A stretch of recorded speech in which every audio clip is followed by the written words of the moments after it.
Kindness. They will tell you it's the highest virtue and the purest form of strength. But no one warns you that kindness, unchecked, can quietly destroy you. Not through hatred, but through exhaustion. Not through enemies, but through the people you keep forgiving. You grow up believing that being good means being liked, that understanding everyone will somehow make them understand you. But life doesn't work like that. Because the world isn't built to reward purity, it's built to test it. Sometimes, the kindest hearts are the ones that bleed the most, not because they were weak, but because they kept trying to see light in people who preferred the dark. This is where it begins, the slow erosion of your soul under the weight of always being the one who cares too much. When kindness means availability, you think saying yes means you're being selfless. You think showing up for everyone will make life show up for you. But the truth is, people start treating your presence like background noise. They stop seeing your time as a gift and start seeing it as a given. The calls come only when they need something. The messages begin with, "Hey, can you?" And you answer every time. Because that's who you are. And soon you're not a person anymore, you're a service. Your kindness becomes a currency that others spend freely, and they never repay it. You lose sleep for people who wouldn't stay up 10 minutes for you. You carry burdens that were never yours to hold. You make excuses for disrespect because you can't stand the thought of being cold. But here's the truth. Kindness without boundaries isn't virtue. It's self-neglect wearing a halo. The more you try to be everything for everyone, the less of you there is left to protect. And when you finally collapse, they'll call you changed. They'll say you've become distant. But they'll never see that all you did was finally stop bleeding for people who never noticed you were cut. Kindness can ruin your life when you forget that saying no is sometimes the most loving thing you can do for yourself. Because peace isn't found in giving endlessly. It's found in knowing when to stop, when to protect the small piece of your soul that still belongs to you. When silence becomes permission, you think staying quiet keeps the peace. You tell yourself, it's not worth the argument. You swallow your truth because you don't want to hurt anyone. And for a while it works. The room stays calm. Nobody leaves. But inside, something starts dying. Every time you let someone cross a line, every time you pretend it didn't sting, a small part of you stops believing your voice matters. You become the peacemaker in every storm, the fixer in every fight. But if you keep fixing everything, people will start breaking things just to watch you clean it up. They will mistake your patience for weakness, your silence for consent, and your forgiveness for a free pass to do it again. You start thinking you're doing the right thing, that absorbing the pain makes you strong. But what it really does is teach people how to mistreat you without consequence. And when the day comes that you finally speak up, they'll look shocked. They'll say, "You've changed." They'll call you bitter, dramatic, unkind. But that's not bitterness. That's the sound of boundaries being built on top of old wounds. That's the voice you buried under years of polite silence finally asking to be heard. There's nothing noble about burning quietly. There's no virtue in pretending you're fine when you're not. The world doesn't need your silence. It needs your truth. Kindness doesn't mean shrinking. It doesn't mean being the rug everyone wipes their feet on. It means having the courage to say, "I care about you, but I care about myself too." So speak even if your voice shakes. Because the moment you start standing up for yourself, you stop letting your kindness be mistaken for permission. When love becomes debt. The third way kindness ruins your life is when you give out love like it's a debt you owe. You tell yourself that if you love harder, if you show up stronger, if you keep proving your loyalty, people will finally value you. But they won't. Because love, when given out of fear, loses its power. You start becoming addicted to being the good one, the dependable one, the person everyone can lean on. You start confusing love with sacrifice, as if the only way to be worthy is to bleed a little. But kindness born from insecurity isn't kindness. It's desperation wearing a smile. You pour your time, your energy, your spirit into people who give you crumbs, thinking maybe this time it'll be different. That maybe this time they'll see your worth. But they won't, because people rarely value what they didn't have to earn. You're not supposed to teach someone how to treat you by letting them hurt you first. You're supposed to love yourself enough to walk away the moment you realize they don't see your worth. The hard truth is, some people love the way you love them, but they'll never love you. They'll take your care, your warmth, your gentleness, and when you finally need them, they'll say, "You're too emotional." And still, you'll find yourself defending them.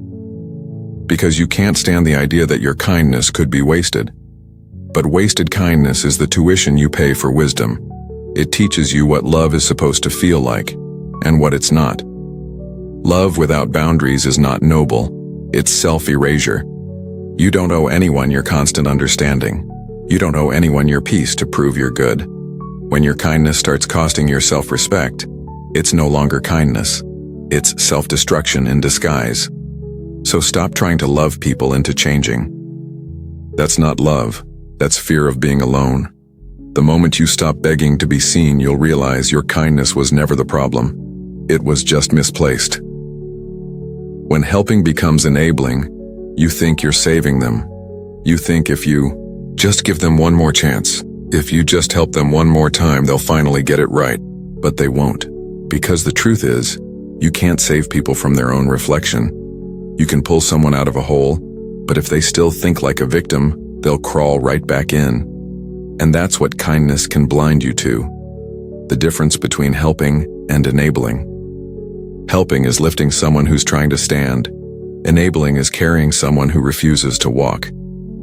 You tell yourself you're being loyal, but loyalty without limits turns into slavery. You're not their savior. You're their excuse. And the more you rescue them, the less they'll learn how to rescue themselves.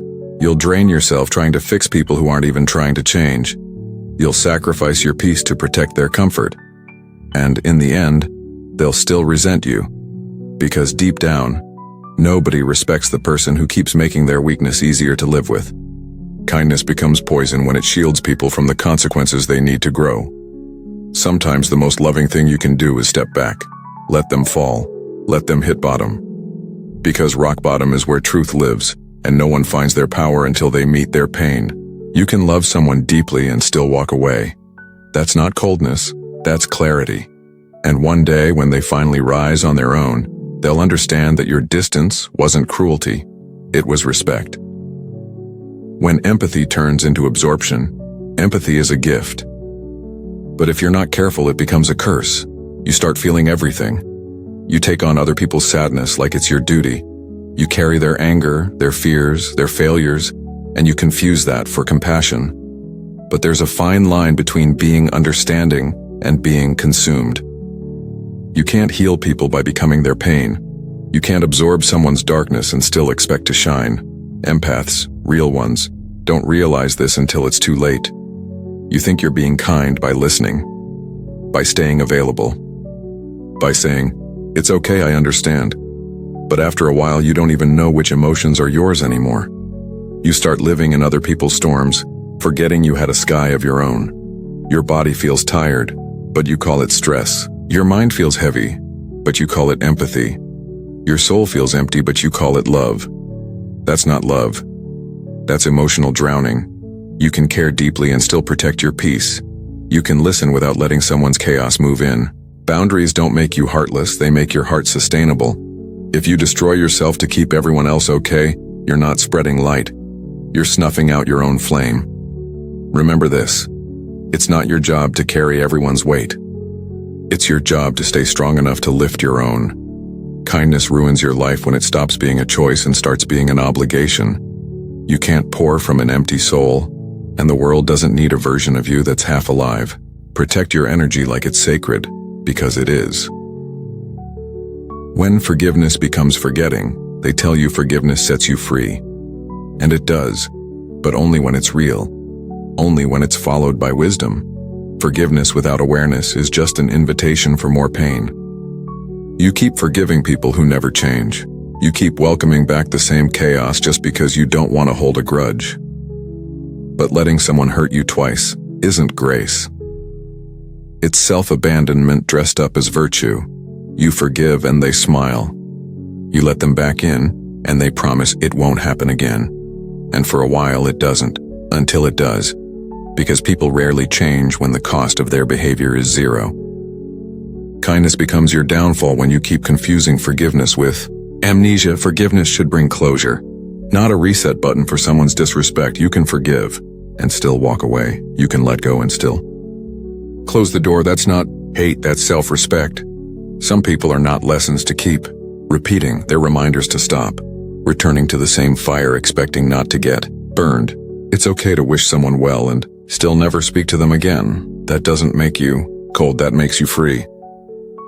Real forgiveness doesn't mean erasing the past, it means refusing to let it define your future.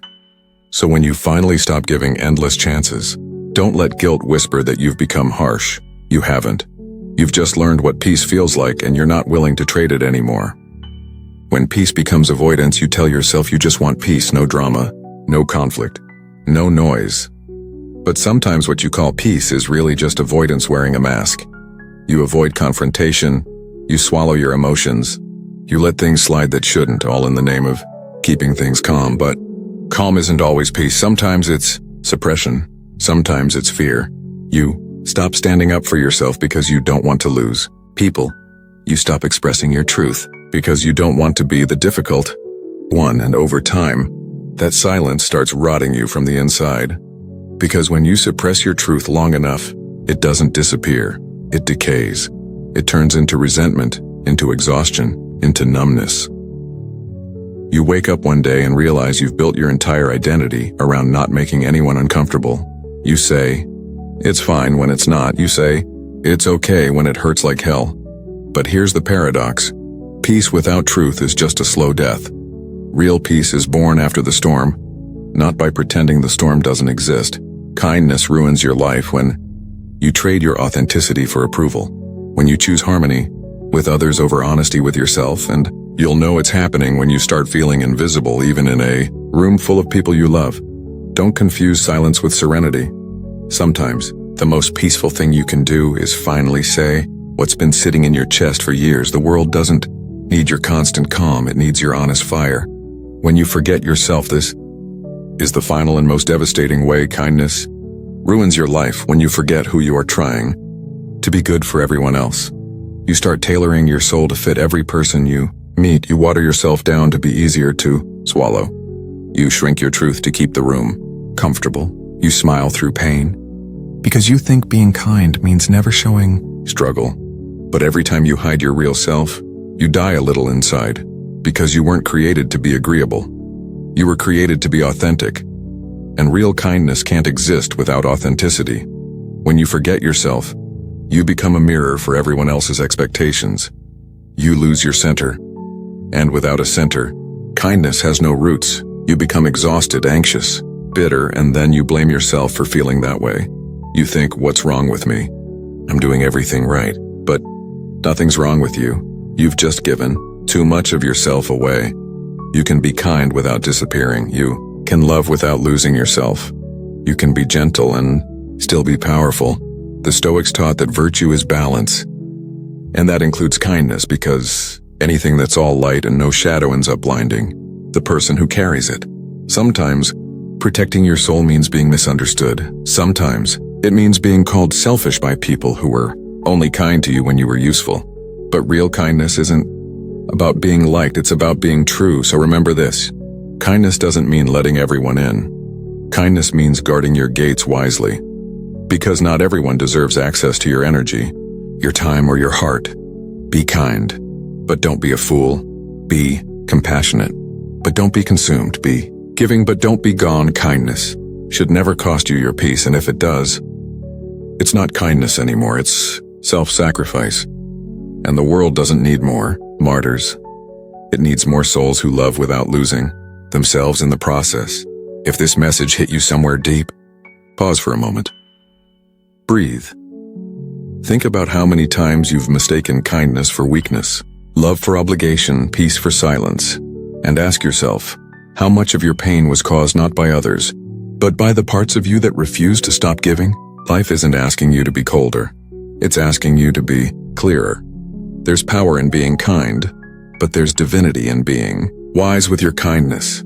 The person who learns to balance both becomes unshakable. You can love fully and still protect your peace. You can forgive deeply and still walk away.